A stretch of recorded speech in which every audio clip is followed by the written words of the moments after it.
Low input quick visa ye ngombe eri ku legit olunaku lino. Kama kabimba ntuuso olunaku olwaleero essanyu lya Mochi Wagonja ono ku Jampata tuli ku legit head office. Bagamba anaazina takumba era bano bonna boolaba wano leero bantu bali mu kutambula bonna boolaba. Bwe tugamba nti legit yeekuto mu muli mu ggwanga kati tulinga nnyange ng'eri mu nnyanja mu makati erengerwa mangu. Mutusabire n'olwaleero buli kimu kisobola okubeera nga kitambula bulungi. Legit Recruitment Consultants Limited tunywezeza saawa zino buli kimu tukinywezeza kanabwala. Ate kusaidia nayo ngenda balagayo interview kugamba tuli ku Kasavu Kanyama liya ku Kachere olieko akamonde olieko ka KFC olieko kinjogere kindekeki. So mwabali eyo tubakoola tulinawo direct submissions tulinawo wano ku direct submissions tokola interview ojuza form gwe ebintu ne babisubmitinga. Lero tulinawo interviews za security, tulinawo warehouse, tulinawo cyclist, tulinawo ba traffic, tulinawo cleaners kugamba ensonga ziberenga zirikiriya walla. So let's move in. Banange najanga kiddo. So tuli mu kutambula gano ge maka makulu aga Legit Recruitment Consultants Limited faba kutomu muli tukute tocha ate tujikuba wala tetukuba kumpimpi bano bonna so onako olwaleero security nga bobalabo wano bano bonna ba interview tulinayo warehouse workers, cleaners, cargo handling, cyclist bonna bali wano. Eno gye bayita Legit eno tubega ku Katoke wali ne tubega bali batambula eno interview kwegamba abatugoba abatunywezeza abali olyomi tubakubiriza nti Legit mujivire koddala kuba ffe twajjanga ekiddo tetukyaddayo. Tuli wano Mutundwe okulira na Kampala University emirimu gyaffe tugikolera. Waliwo leero mukwano gwange ngaye tikojja mbadde nakunoonya dda naye we bali kufuna kampuni eneesigwa ennyo nzaani atabeebaza. So tugenda kutambula mpaka ku airport tugenda kuva wano tutambule ngambye nti bano bonna boolaba interview tuli busy tukwasaganya Kasavu Kanyama eyo gye bayita Legit side eno bagambye eno interview ate wali kutambula. Abakyala n'abaami mwe n'abali tubayita mujje ku Legit kampuni yajwenzeza omumuli fo tukutte okutambula gwe kati abantu tebakyambuuza nti kojja ntambulira mu bbanga ki wabula batandise bennyini kukyerabirako buli ali shwadiru ntayagala okutambula alina kujja ku Legit. Lwaki fo tukulembedde ffe baseggwanga ffe enkoko esingamu mu nkoko zonna ziseggwanga. So tubebaza tukyatambula updates tukyazireta just don't dial you down.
Mpola mpola.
Abantu bagenda okukozesa interview ebavudde eri e Dubai.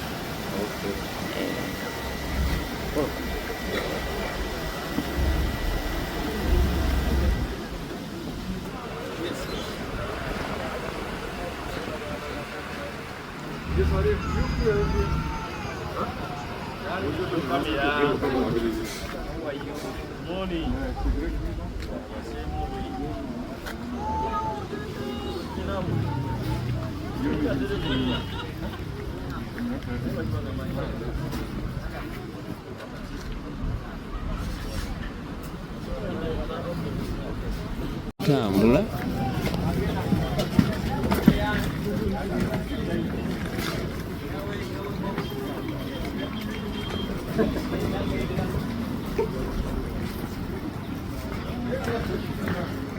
Hello. Hello. Wanji.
Are we looking the same? For you, you're relaxed. That's why you have to put it. You can look at yourself farm if you put it behind together. Try it and you see. You will feel.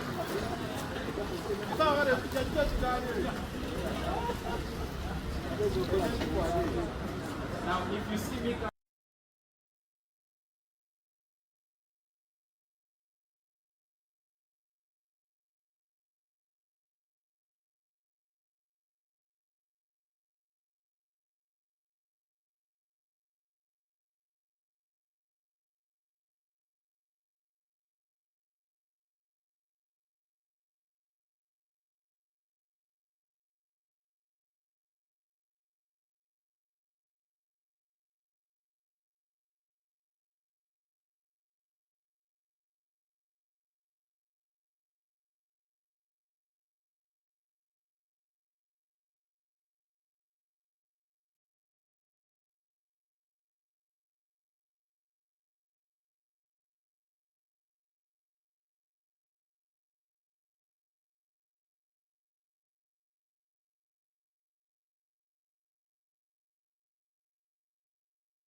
Hey,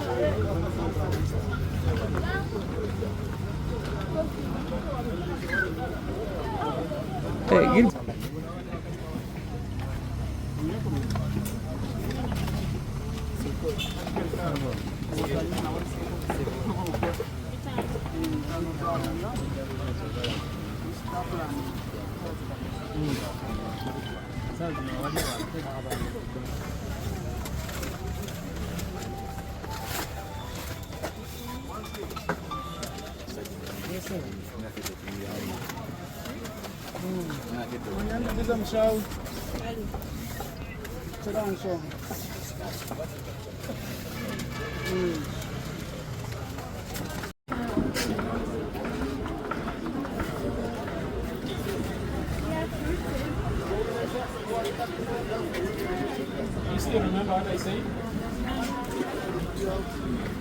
Abawala. Hello.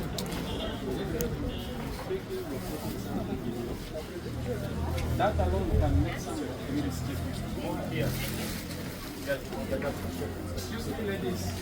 Hello. I know you're tired. And the group somebody is standing here. You don't get to get a young one. Omuntu agenda kujja wano wali kyayagala is one niyo n'atulamu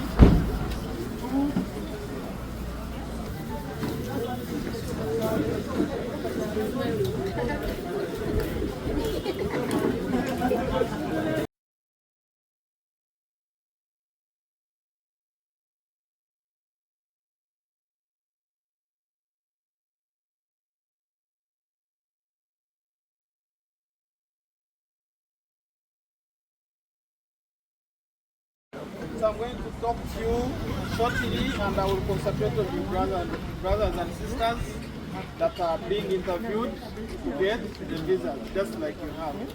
First of all, congratulations everyone upon this milestone.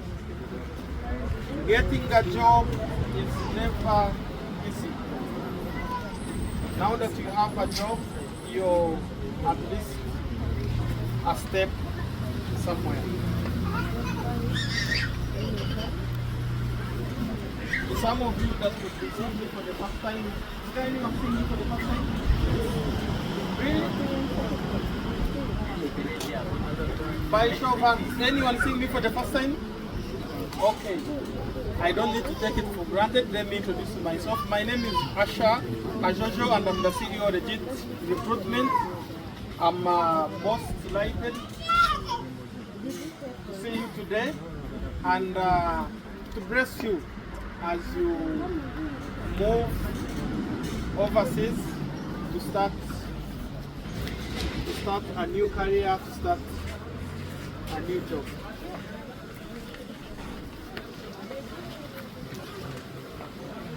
I believe each and every one of you has documents. You have your visa. Do you have your visa? Everyone, you have a visa. Have you checked your visa to make sure you have the right spelling? The visa is corresponding to your passport? Because I don't want to see anyone failing to travel to last hour.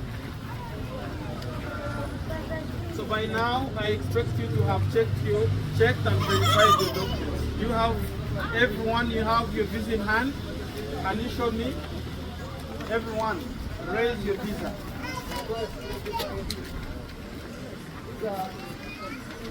Okay, do you have your ticket? Okay, to me, that is not the most important part. The most important part is your contract. Everyone, have you read and internalized your contract? Everyone, do you know which company you're going to work for? Do you know which job category you're going to work? Rana.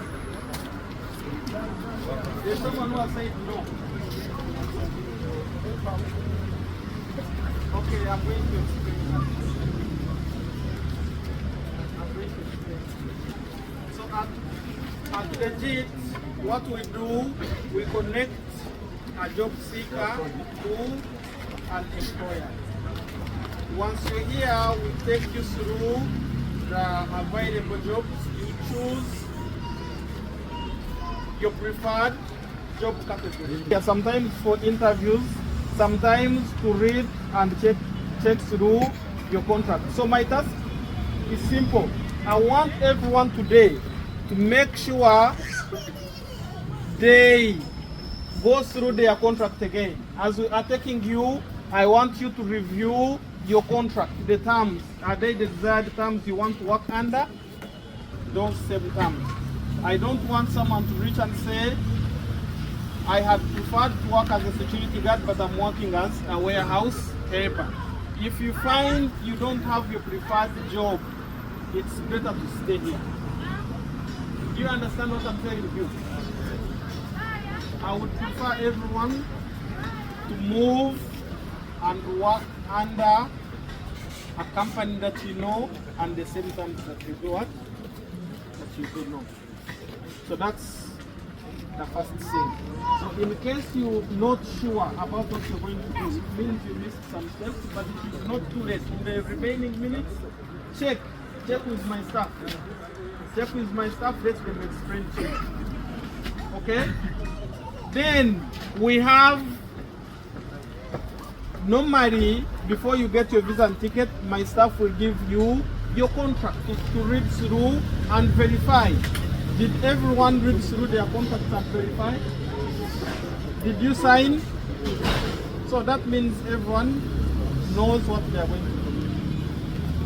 Finally, I want us to pray. That is why I came. That is the most important part.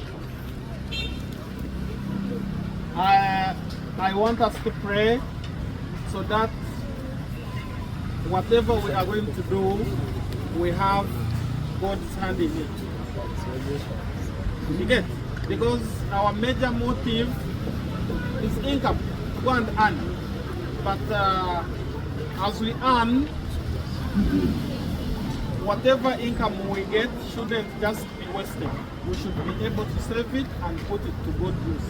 That is why I'm going to call a prayer warrior out of your group, and also I'll get a prayer warrior from my group so that they intercede for you.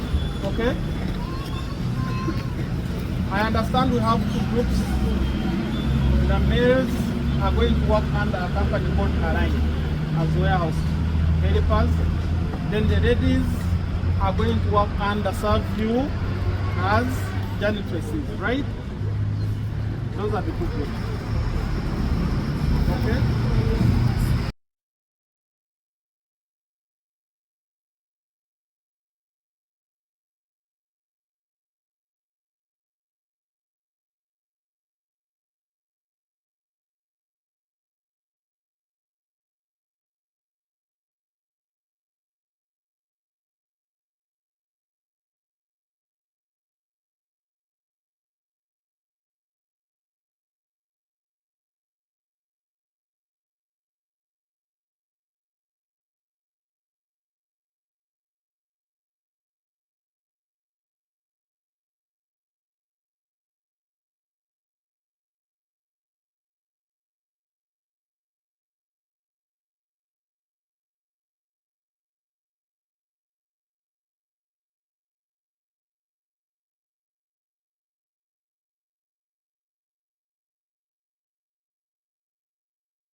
Entebbe Airport. Once you reach Dubai Airport, put on Wi-Fi and we shall connect you to your driver. None of you is going to ask about looking for transport means from the airport up to the accommodation. That once you reach, you're going to find your driver waiting for you. Then I need to remind you about the basic benefits. None of you is going to bring. You get, you're entitled to free accommodation. So they are going to pick you to the airport. They will take you straight to the company accommodation. You're entitled to free transportation from your accommodation always to where you are working. Where you work. You are entitled to uniform. You will not struggle to have what to put on to go to work. No, the company is responsible for providing the uniform. But most importantly, each one of you, before you start working, you're going to get medical insurance. The company is supposed to subcontract an insurance company. So you're going to get an insurance card. In case of any illness, your bills are covered. You do not have to worry about the bills. Medical insurance. Okay? I wish you the best. We shall stay in touch. Each one of you, make sure by the time you leave, if you have a smartphone, join our diaspora WhatsApp group, so that in case of anything, you can always give us feedback. Then each one of you had a contact person, one staff you're always in touch with. So keep in touch with that staff. Your work is moving on well, give us feedback. Appreciate. You have any issue, also communicate, because it is our mandate to make sure we resolve anything. Okay? So lastly, before I go to the prayer warriors, anyone from this team who wants to say a word of motivation to these people? Yes? And several to Uganda. Like good 3 words. Ina kozesa Luganda, sigenda kozesa Luzungu. Luganda mwena mulungi. Okay, bapita kanso amwe. Kola ni Western Media. Ino timu yona gyolaba wano tukola nayo, eri bamuyita Jaka Buluso, MC Bob, wona tukola nayo wano. Timu nene nnyo ADM Media n'abalala. Omulimu gwe tukola fayo nnyo okubategeeza mu company nungi nnyo byekola bituufu era kyokola abo mugenze kugenda.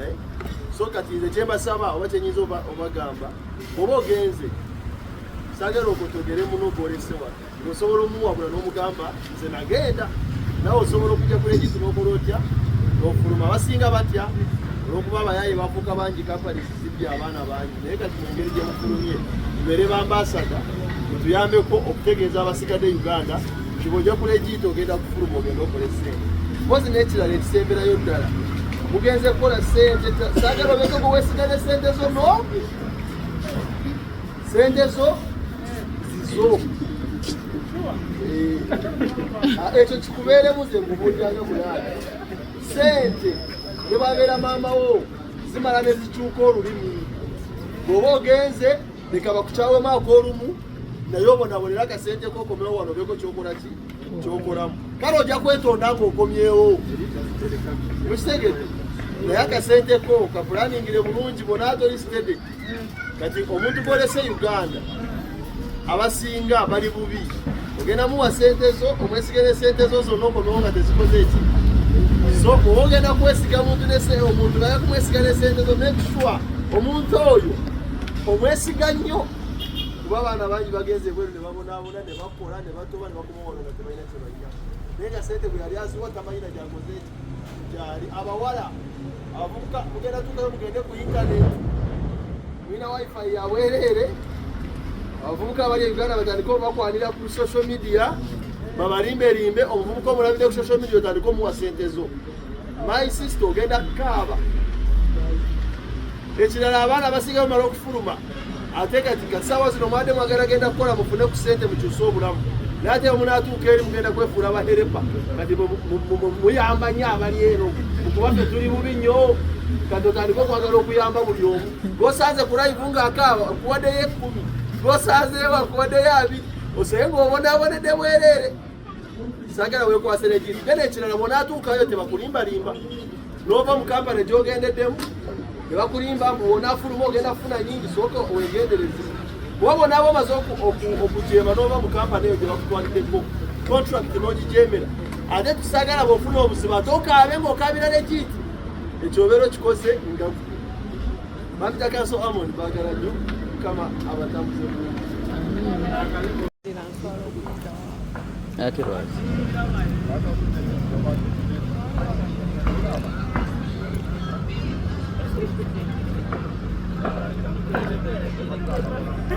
What do you want to test? 2 things.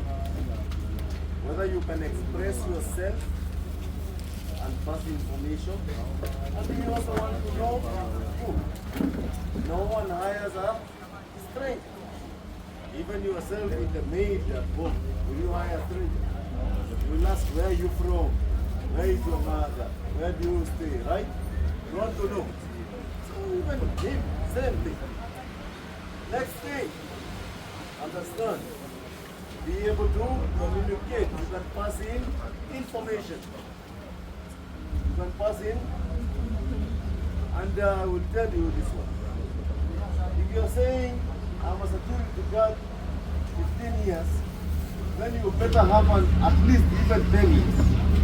Why you have what? Experience. Don't overrate yourself, don't underrate. That means you telling them what I know is what I don't overlie. Today when you go there, if I told you I'm the president of Uganda, would you believe it? Right? So don't go and speak an open highlight.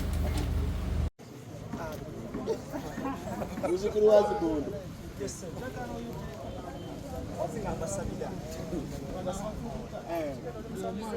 Yes, sir. Yes, sir. Kakade kamu n'ekituutu oba kakade kamu ekitono nnyo kakade kamu n'okutawo wano e Uganda abantu abafuna bangi sagala obasabire ate obayigirize okukwata kusema ogerako nabo kimu kiri kati mukama waffe bazibwe Bapita Pasta Chicken Tongole twebaza mukama wange wa Legit Recruitment Agency mwena bagenda okulinnya ennyonyi njagala nsimbule Saala kiri wano okitala okukwata ntya bakwate nga kwasemwa kase sayira soluwa Damaso eno bannange bungi nekano kankakwate kale so kakati bakama banga balungi tukembuto mukama waffe yebazibwe amina amayidogosi Anthony Katongole Isato Sabira mutabani wa Zibondo twegolode bwantogo bwe muli kufa nyingo tugera soka twebaze kampani ya Recruitment Agency okutuuka ku kkula lino lye tutuuseeko fete tulina ssente ne bwenda babavubuka nga ffe nga tuli nnyonnyonyo okugenda okucapa kizaamu amaanyi so ngenda kubanga nsimbula Saala otagamba Amina Kireri okutuuka ne bakudipotinga nsimanyi Amon bakudipotinga nga tokkiriza Saala yange so nze afukamire wansi taata nyini ggulu n'ensi abaana bano abagenda okulinnya nnyonyi mbawongayo mu mikono gyo Legit Recruitment Agency y'ensonga enkulu mu kye tuliko wagamba nti musabe muli weebwa era mukonkone muli ggulibwawo akaakano kye tuliko ze nzigi za ssente ze tukonkona buli kisa yakwata akasente ke n'akateeka mu Legit Recruitment Agency n'agamba Legit kentwale nfune omulimu mukama mu blessing ne bwana abafuna miliyoni yemwazimba ennyumba e Kampala ne bamwenyumirizeemu bagambe nti ono yalinnya ennyonyi n'agenda ku kyeyo akomyewo nga Don. Ekyeyo kireme kubasala mu linnya lya Yesu. Nangirira omukisa mu bulamu bwammwe. Famire ze mulese Uganda bakazi bwe mubaleme kwenda. Bana abavubuka b'e Kampala tebalina kisa. Bw'otuuka okukola ssente bw'oba oli mukazi ssente tozitusindikira ffe tuli babbi. Ssente zikwate nga bw'ozisa ku bbanka okomewo ozimbe. Bwonna nsindikira chicken nja kuzirya nga sikusaasidde mu linnya lya Yesu. Bwentyo bwe nsindika essala ne ngamba abawala mwenna abagenda mu biyumba. Bababa mubakwate bulungi, bababa mubawe ekisa, bababa mubasabire, bababa bafune ssente babongeze emisaala mu linnya lya Yesu. Bw'oba oli musajja ng'olinya ennyonyi, ng'osindika ssente e Kampala, ng'omukazi gw'ozisindikira olaba takuliiko, bamushi ku basiriko benga ninja toddamu wadde 10 kubanga manya eno gyali yafunayo chicken. Ekyo nkubuulira emyaka 2 mitono tobeera ku kyeyo emyaka 2 n'otya n'ogamba bannange nze njagala kwegatta bwe buzibu mulina. So Mukama Taata essala eno gye nsabye nsaba nga mpita mu linnya eddungi lya Yesu Kristo Mukama waffe gamba nti amiina. Tagambye amiina kireri ggwe. Haleluya.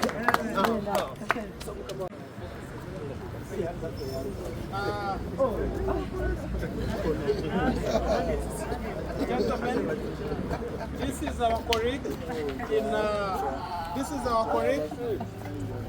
in Dubai office. In the case of any issue you get, within 6 hours he will drive to accommodation and come and fight. Let him say a word.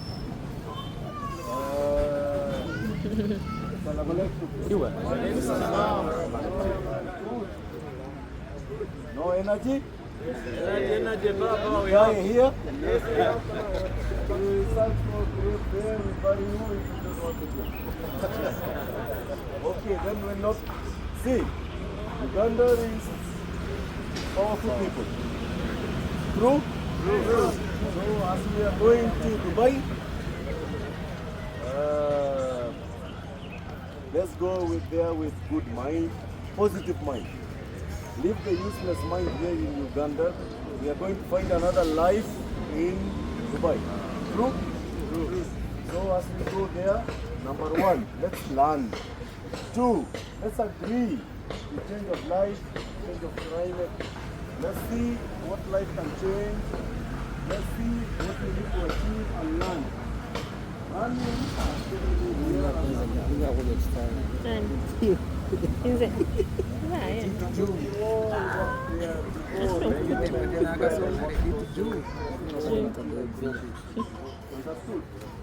So go there with this kind of mind. We have families back at home. We have a life to live. We have a positive image to give for our country. We are positive people, are we? Yes. So if there is challenge, we are not parading to fight. What we ask is, we have someone who can pay for us. Just tell the office, this one is not okay, this one is okay, this one needs to change, and just help. Understood? Because not everything we get by muscle, because we don't have muscle. This is not our country. We are going to go there, and I'm sure all of us are going to achieve. I wish you all the best. I'm going to meet you there, and I hope you will send money home, your family will establish here, and you will enjoy yourself.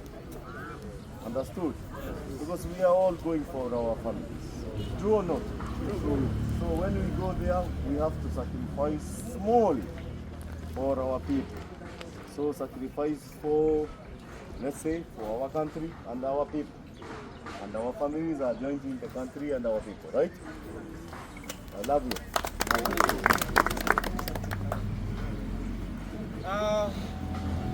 Rana, all the best.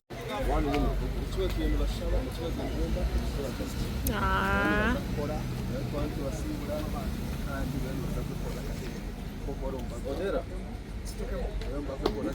Visa, air ticket, akinafuna milimu. Then one of the people have kubuka. So twesige. Okay.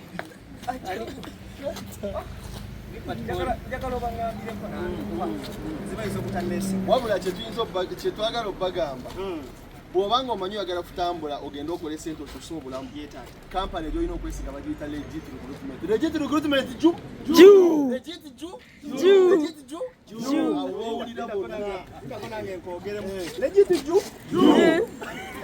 Okay, ladies and gentlemen, nange kamaka binyingiddewo nga bulijjo ko jampata owamu wa bulijjo. Leero tuli ku maka gaffe and we shall be here. Olunaku olwaleero be mulaba bano balinga bulo naye bagenda kunoonya kikumi ekikulira magalaki eddiba. Olunaku olwaleero lunaku lwa ssanyu nnyo wadde toli tulaba ku mimwa naye inside of us we are very happiness and weno ye legit consultant limited fwe tusuubiza ate ne tukola ki ne tusuubiza bano be mulaba batono nnyo tukyatwala wiiki eno yonna tuli mu kusomba abantu bwe tubatwala nga bakola ki kampuni endala tugamba nti fo tukutte omumuli ne bawuliranga empewe bakufuuwa. So we promise and deliver. Just reach to us in Muntu next to Kampala University. We never look at it.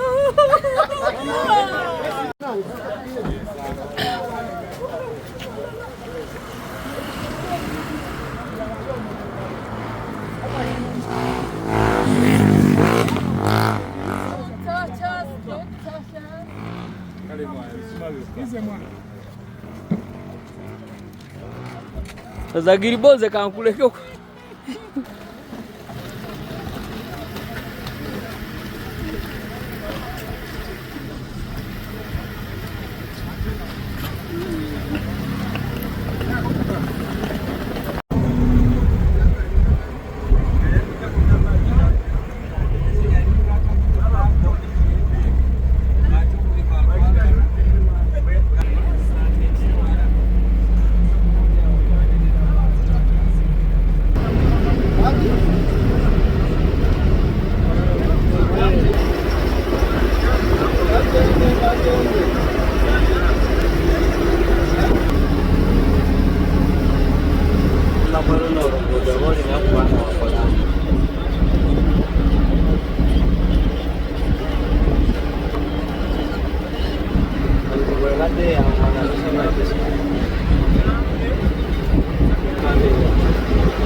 La. Yendo gambo. Kale. Uje sashoni? Oboddako. osobola ogikola.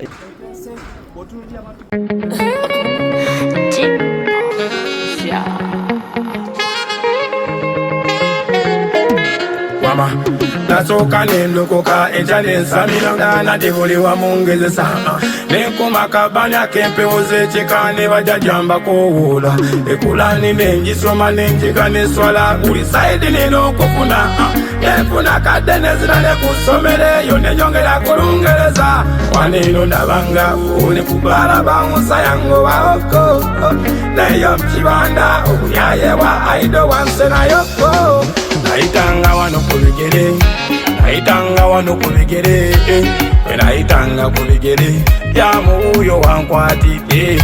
Naitanga wano kubigere, naitanga wano kubigere, naitanga kubigere, yamu uyo wankwatite. Kwe waita wetali kubonabona, sengana bonabona. Kwe waita wetali kulumwanjala, sengana lumwenjala. Kwe naita komumbera, komanda chomo kavera, byokusula mbudeya, bakolona kuberukera. This picture's where I was, this picture's where I am. This picture, good picture, this picture, big picture. Naitanga wano kubigere, naitanga wano kubigere, naitanga kubigere, yamu uyo wankwatite. Naitanga wano kubigere, naitanga wano kubigere, naitanga kubigere, yamu uyo wankwatite. Nasoka nindukuka ejale samira natibuli wa mungezesa nekuma kabanya kempewo z'ekikane bajajamba kowola ekulani nengisoma nenjiga neswala buli saidi nina okufuna nenfuna kadde nezira nekusomereyo nenyongera kulungereza waneno nabangawo nekubala bawunsa yangu bawoko eyo mukibanda obuyayiwa aido wansenayoko naitanga wano kubigere, naitanga wano kubigere, naitanga kubigere, yamu uyo wankwatite. Naitanga wano kubigere, naitanga wano kubigere, naitanga kubigere, yamu uyo wankwatite.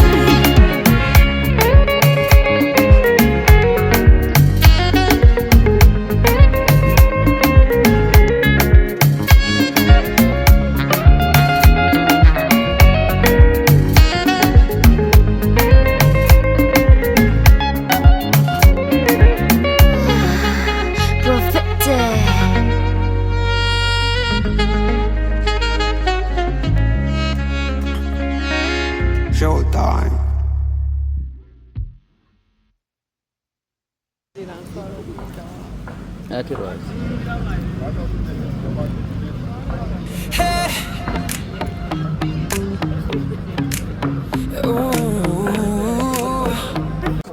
abakirira okuva eri paka eno wansi awo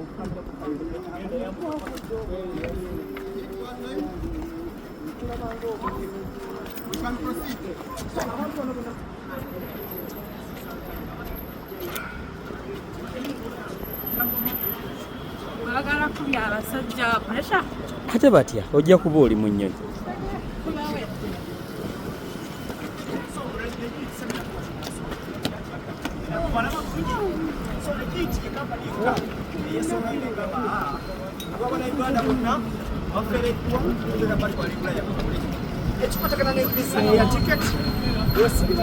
okuva eri wansi olunaku olwaliwo batuta abantu nga 15 bonna bagenda kulinnya nnyonyi we together so mukama batuwera omukutanga bwegiiti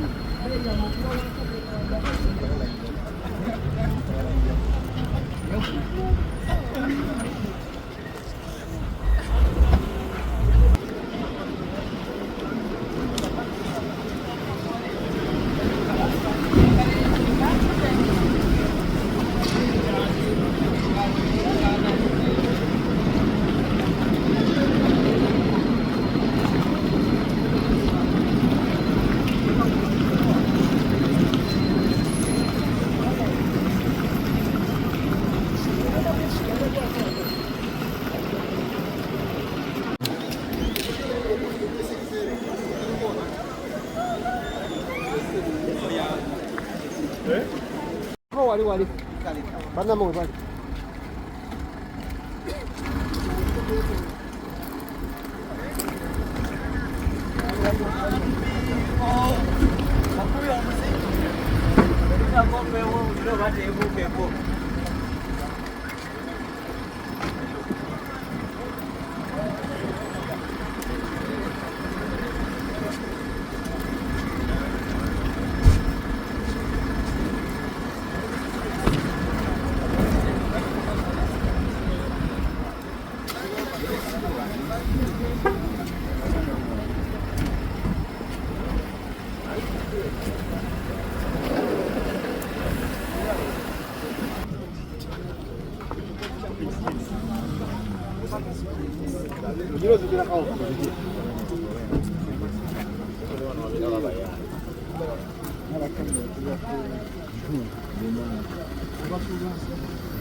Kati 18 bwejja nemba diesel lampa 18 bajengera sente eseke kati maboni ndazite kati kati ndo less 13 ya sete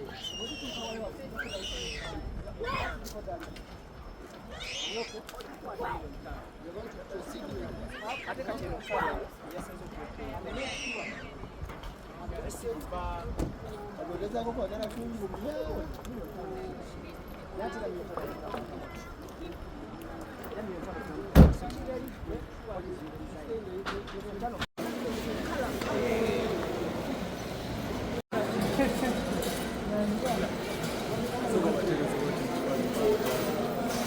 visa air ticket akinafuna milimu then wanebebe twabikubuka so twesige Agala kutambula ogenda okole sente okusobola obulamu yetata company ejo ino okwesiga bagiyita legit recruitment legit recruitment ju legit ju legit ju awulira bona nange nkogeremu legit ju. Okay, ladies and gentlemen, nange kamaka binyingiddewo nga buli joko jampata owamu wa bulijjo leero tuli ku maka gaffe and we shall be here onako olwaleero bemulaba bano balinga bulo naye bagenda kunoonya kikumi ekikulira magala ki eddiba olunaku olwali lunaku lwa ssanyu nnyo wadde toli tulaba ku mimwa naye inside of us we are very happiness and weno ye legit consultant limited fwe tusuubiza ate ne tukola ki ne tusuubiza bano bemulaba batono nnyo tukyatwala wiiki eno yonna tuli mu kusomba abantu bwe tubatwala nga bakola ki kampuni endala tugamba nti fo tukuta omumuli ne baguliranga empewe bakufuuwa. So we promise and deliver. Just reach to us in Muntu next to Kampala University. We never look at it.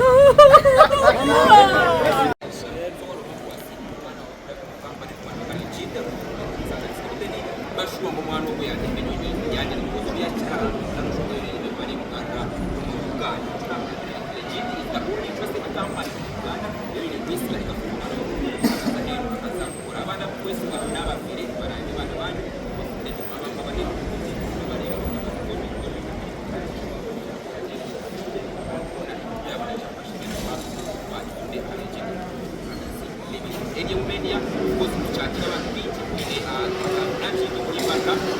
the